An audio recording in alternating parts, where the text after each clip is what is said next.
Good evening and welcome to Sunset News on this Monday evening. As always, we bring you news, community stories, economics, weather and sports. I am Ashwin Berry. In the news tonight, 12-year-old Peter Denk from Windhoek was trapped in a car wreck for 2 hours on Sunday after he was involved in an accident with his mother, whilst neither Grootfontein's fire brigade nor the state ambulance were able to help. Denk, who was freed hours later by helpful bypassers, was taken to hospital on the front seat of a patient transfer bus. Mr. Sean Naude of the Namibian Marshall Rangers was able to convince the state hospital to send this vehicle and nurses for him, whilst no ambulance was available. Denk was lucky to escape with minor injuries and was discharged from hospital earlier on Monday already, his mother Annelie said. In the meantime, the Ministry of Health and Social Services confirmed that Grootfontein's State Hospital currently has no working ambulances and has to rely in this regard on the Namibian Defence Force private ambulance services, while they also have some other vehicles such as quantum buses available, which are not ambulances. Sean Naude of the Namibian Marshall Rangers said that they at first could not get hold of Grootfontein's fire brigade. It was only after sending someone physically to the brigade that they heard that they were unable to help, as their jaws of life, in quotes, had been stolen recently, now they said, adding that they never arrived at the scene. Bokomo Namibia has announced rising costs of raw products as well as other price increases in the value chain, which are forcing it to increase the price of wheat, flour and certain sugar products by 8% and 10% respectively on 18 July. This includes flour for retail as well as for bakeries. Specialty sugars are value-added sugar products. The price increase may vary by product and pack size. The increase comes after a major fuel price increase this month, with motorists having to fork out 20 Namibian dollars and 40 cents per litre for petrol and 21 Namibian dollars and 43 cents per litre for diesel across the country, up 2 Namibian dollars 50 cents per litre and 1 Namibian dollar 50 cents per litre respectively. Namibia Public Workers Union Education and Strategic Planning Head Gideon Thomas says the union and its sister affiliate Namibia National Teachers Union members have been given until Friday this week to finish the ballot process, which will dictate the next course of action. The ballot voting process was put in place in May for the members to collectively decide the next step in their fight for salary increments. According to Thomas, the matter is no longer in the hands of the government and the unions no longer need any feedback from the government regarding the next step. NAPU and NANTU members demanded a 5% increase in salaries for 2022-2023 financial year from the government, whereafter the government retained its position of 0% increase in civil servant salaries. The Ministry of Agriculture, Water and Land Reform received IT equipment of 4.5 million Namibian dollars. Yolanda now has more. Sinika Antilla, the European Union ambassador to Namibia, officially handed over information technology equipment valued at 4.5 million Namibian dollars to the Ministry of Agriculture, Water and Land Reform. The equipment is procured under the Livestock Support Program in the northern communal areas of Namibia, funded by the European Union through the 11th European Development Fund to the tune of 20 million euros or 284 million Namibian dollars. The overall objective of the Livestock Support Program is to promote entrepreneurship and enhance the livelihood of northern communal areas' livestock farming communities in a sustainable way, while improving the performance of livestock value chain. The program further aims to improve the performance of the livestock value chain in the northern communal areas. 8 regions will benefit from the program, namely Kunene, Omusati, Oshana, Oshokotu, Ohangwena, Kavango West, Kavango East and Zambezi. Ambassador Antilla said that the handover is a clear testimony of effective collaboration between the government of Namibia and the European Union. They are happy to see the Livestock Support Program beginning to deliver tangible results, and they anticipate that this will be the beginning of a long series of similar events between the Namibian government and the EU within the context of this important program. In our next top story, Bank Windhoek's Managing Director Byronese Hans is the new chairperson for the Banking Association of Namibia. Yolanda now has more. The Namibian banking industry plays a critical role in catalyzing economic activity and ensures financial stability, especially in unprecedented and challenging times. Bank Windhoek's managing director Baroness Hans said this when she took over the chairpersonship of the Bankers Association of Namibia on Friday, the 10th of June. The responsibility of chairing the band rotates annually amongst the managing directors of the current 5 commercial banks in the country. Hans takes over from Nedbank Namibia's managing director Martha Murarua, who said that it was a privilege to chair BAN, where the banks can discuss critical matters to ensure absolute fairness to the banking public.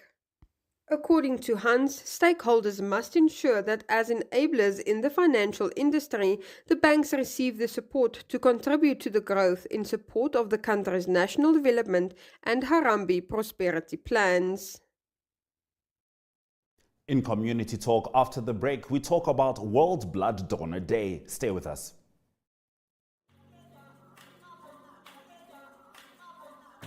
Africa Good Morning is a current affairs program that brings you the latest from Southern Africa and beyond. News, economics, sport, weather, interviews, and so much more. For any advertising or news-related queries, contact AGM at synergy.com.na. Africa Good Morning, bringing Africa to you.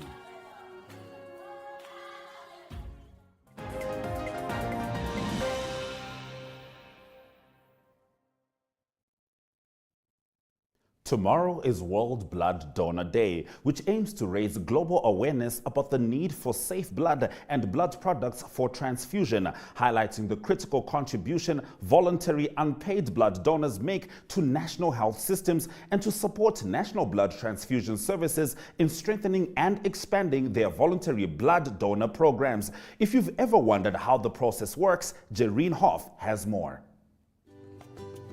What happens to donated blood? This blood goes through a series of steps before it's ready to help patients in need. But what exactly does the blood journey look like? Let's take a look. Step 1 of the donation is when you first arrive at the blood donation clinic. Then staff will conduct a mini physical, measuring your pulse, blood pressure and hemoglobin levels. If you are healthy and able to donate, staff will collect about a pint of blood plus a few test tubes for testing purposes. The whole blood donation takes about 30 minutes from start to finish, but the actual drawing of blood takes only about 10 minutes. After the donation, your blood will be placed in a cooler before traveling to a processing center. For step 2 of the process, information about your donation will be scanned into a computer database. Most blood donations are spun in centrifuges to separate them into 3 transfusible components, namely red blood cells, platelets, and plasma. The next step is testing. In the meantime, the test tubes with your blood samples will have arrived at a testing laboratory. Here a dozen tests are performed to determine your blood type and check for infectious diseases. Within 24 hours, these results will be electronically transferred to the processing center. If a test result is positive, you'll be notified and your donation will be discarded. Storage is step 4. Once testing is complete and your donation is approved for use, it will be labeled and stored. Different components are stored in different ways and for different lengths of time.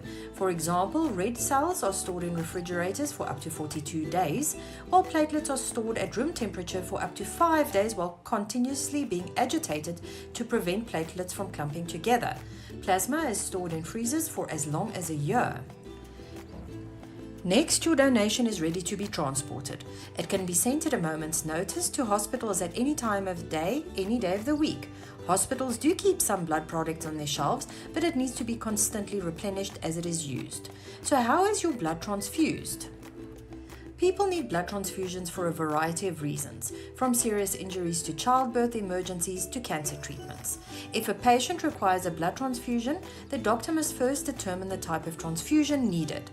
Patients suffering from anemia or blood loss may receive red blood cells to increase the hemoglobin and iron levels. Those unable to make enough platelets due to illness or chemotherapy may receive platelet transfusions, and patients with liver failure or severe infections and serious burns may receive plasma transfusions as part of their treatment. As you can see, a life-saving donation starts with a generous donor whose blood travels through expert testing and processing and is distributed through a dedicated team of professionals who provide it to a person in need. Start your own blood donation journey and help save a life. As the National Blood Transfusion Service of Namibia says, someone out there is your type. In our story of the day, we look at the Turkish Embassy and NAST working together to promote local tourism. Stay with us. My.NA Property Show provides viewers with the best in-class content, engaging interviews, as well as a showcase of the latest property-related products and services. If you would like to feature your brand or your campaign on this platform, contact My.NA at synergy.com.na. My.NA Properties, more than just a roof over your head.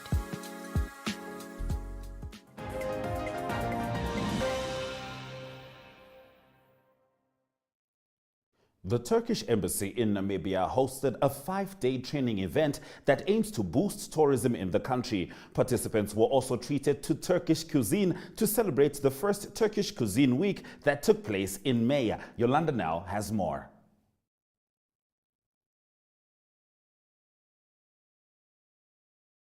Education of the Republic of Turkey and the Namibia University of Science and Technology, NAST, recently held the training on current approaches to tourism education in the capital.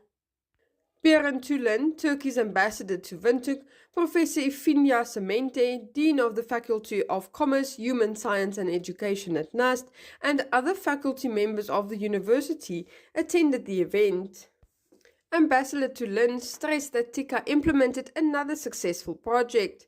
She added that she hoped this training would boost tourism, which is one of the main sources of income in Namibia and was adversely affected by the COVID-19 pandemic.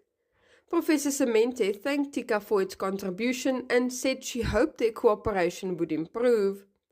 As part of the training on current approaches to tourism education, which is the introductory model of TICA's tourism education program, useful information about the tourism industry in Turkey was shared during the event. During the 5-day training module, applied training was provided on the floors and in the kitchen, together with the restaurant and rooms of the university's training hotel. Trainers discussed various topics and included an overview of current approaches to tourism education and the education vision of 2023.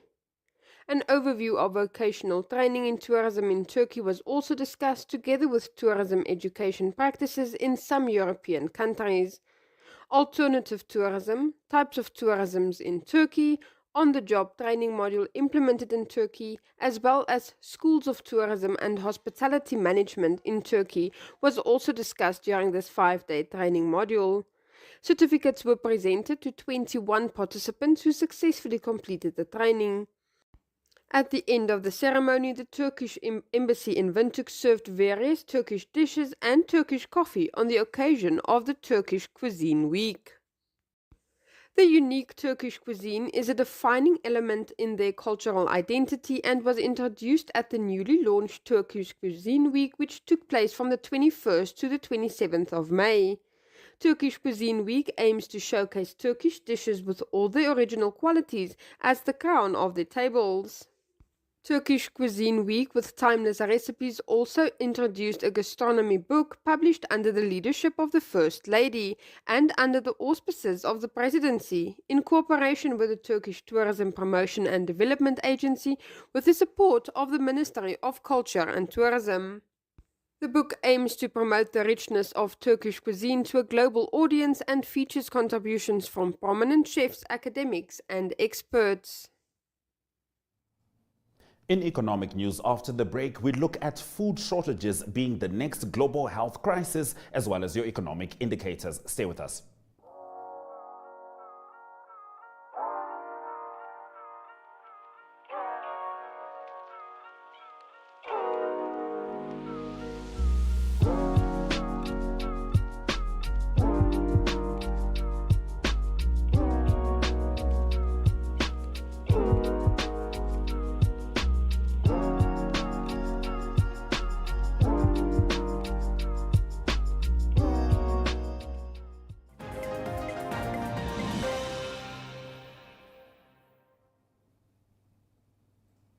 Thank you for staying with Sunset News. Let's get into your economic news story. Growing food shortages may represent the same health threat to the world as the COVID-19 pandemic, a leading global health figure has warned. Rising food and energy prices, in part sparked by the war in Ukraine, could kill millions both directly and indirectly. According to the Agricultural Bank of Namibia, the prevailing drought, high energy prices, and the COVID-19 pandemic worsened the availability and accessibility of food in Namibia. In December 2021, nearly 1 million people across Namibia experienced food insecurity. Let's have a look at the economic indicators. The Namibian dollar is up against all major currencies, trading at 15.98 to the US and 19.62 to the British pound. Trading at 16.76 to the euro and 2.35 Namibian dollars buys you 1 Chinese yuan. Gold and Brent crude oil are down, with gold trading at 1,830 US per fine ounce and Brent crude oil trades at 121.93 US dollars per barrel. After the break in international news, we look at intra-Africa trade options. Stay with us.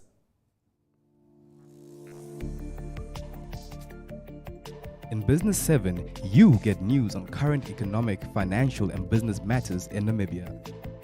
The weekly show features interviews with experts and in-depth analysis of burning issues in a way that caters for ordinary Namibians and business connoisseurs alike. We crunch the numbers that matter, decipher statistics that shape Namibian lives, discuss smart money, and explore the impact of global development locally.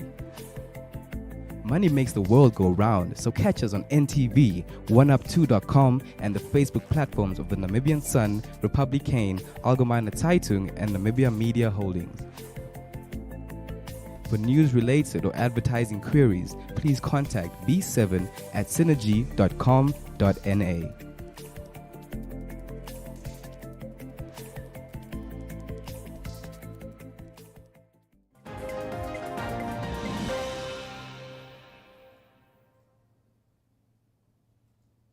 Thank you for staying with Sunset News. In international news, the lack of infrastructure is the main obstacle to intra-African trade. Advances in areas like the Pan-African Payment and Settlement System do not hide, however, the need for more and better connections for goods to cross borders and the development of the African Continental Free Trade Area.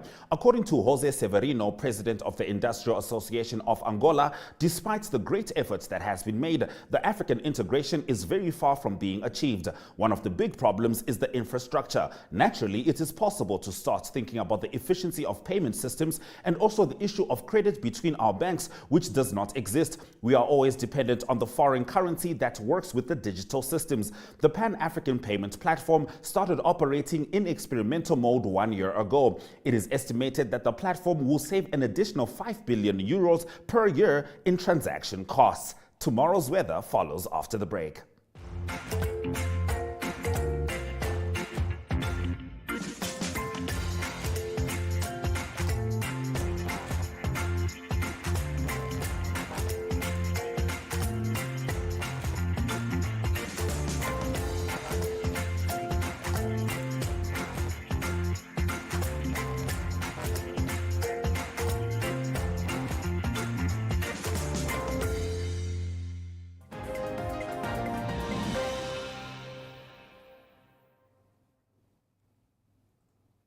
Thank you for staying with Sunset News. Let's have a look at the weather forecast.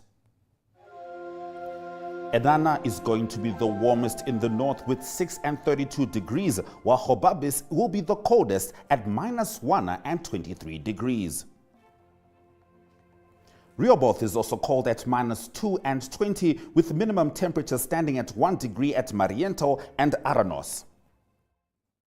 After the break in sports, we look at African Championships, rugby and cricket. Stay with Sunset News.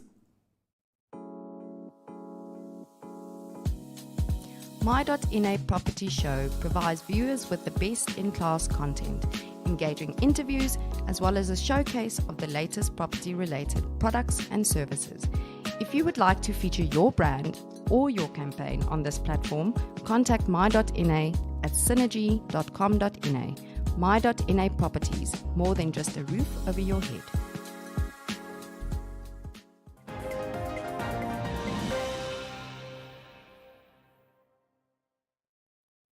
Heading into tonight's sports news, Coach Henk Botha, one of Team Namibia's coaches, has praised all of Namibia's athletes who competed at the African Championships in Mauritius. Namibia secured 1 bronze medal at the event, which saw some of Africa's finest athletes battling for the top places. The 22-year-old Ryan Williams' best effort of 54.0 meters landed him his first continental bronze medal, behind the South African duo of Verna Visser and Victor Hogan. According to Botha, they had a successful African Championship, even though the weather conditions were awful. FNB Kudus took a hard-fought 29-25 bonus point away win at FNB Wanderers in the top of the log clash between the two previously unbeaten teams.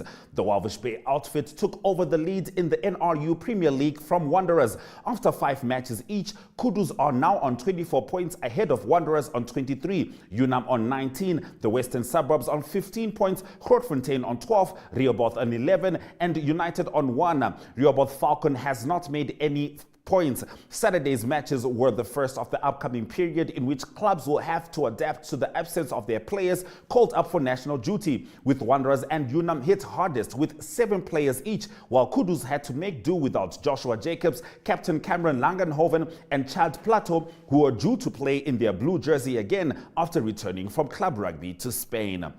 Lohandre Lawrence scored a century to be named player of the match as Namibia's Richelieu Eagles won the 3rd and final one-day international against the touring Hong Kong side by 7 wickets on Sunday. The 23-year-old opening batsman showed both flair and resolve to keep his name in the conversation as national coach Pierre de Bruin weighs up his options ahead of Namibia's upcoming international fixtures. Namibia, who won the toss and opted to field first, restricted the opponents to 224 for 7 in their allotted 50 overs. Number 4, Yassim Murtaza, was Hong Kong's main contributor with 68 runs off 83 balls with 1 4 and 3 sixes, while his partner Baba Hayat had to retire due to an injury after batting to 35 off 53 balls. Well done to the Richelieu Eagles. Stay with Sunset News as we bring you your highlights after this break. The Evening Review is a daily interview-based talk show that dissects and expounds on current affairs as they occur in Namibia. The show aims at reaching Namibians of all age groups who seek better understanding of the state of current affairs in the country. This show is broadcasted on NTV, 1up2.com and cross-shared on the following Facebook platforms: Namibian Sun and Namibia Media Holdings. The Evening Review focuses on interviews, latest news and up-to-the-minute current events. Contact evening@synergy.com.na.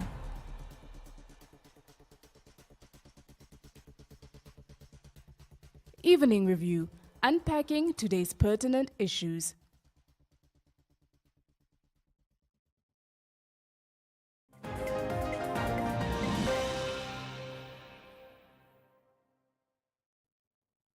Here are the highlights from this evening's broadcast. The 12-year-old Peter Denk from Windhoek was trapped in a car wreck for 2 hours on Sunday after he was involved in an accident with his mother, whilst neither Grootfontein's fire brigade nor the state ambulance were able to help. Denk, who was freed hours later by helpful bypassers, was taken to hospital on a transfer bus.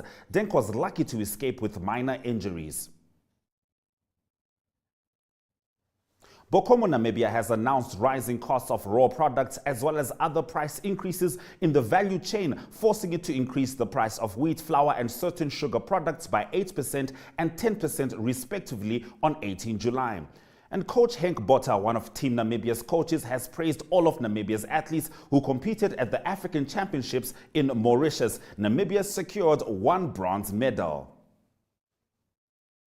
And with that, we have come to the end of the broadcast. Make sure you join Sunset News on Facebook, on all the NMH platforms on weekdays, as well as on our website, 1up2.com. Sunset News screens on DSTV channel 285 and GoTV channel 94 every weekday from 7:30 p.m. to 8 p.m. I am Ashwin Berry. This has been Sunset News. Don't end your day without us.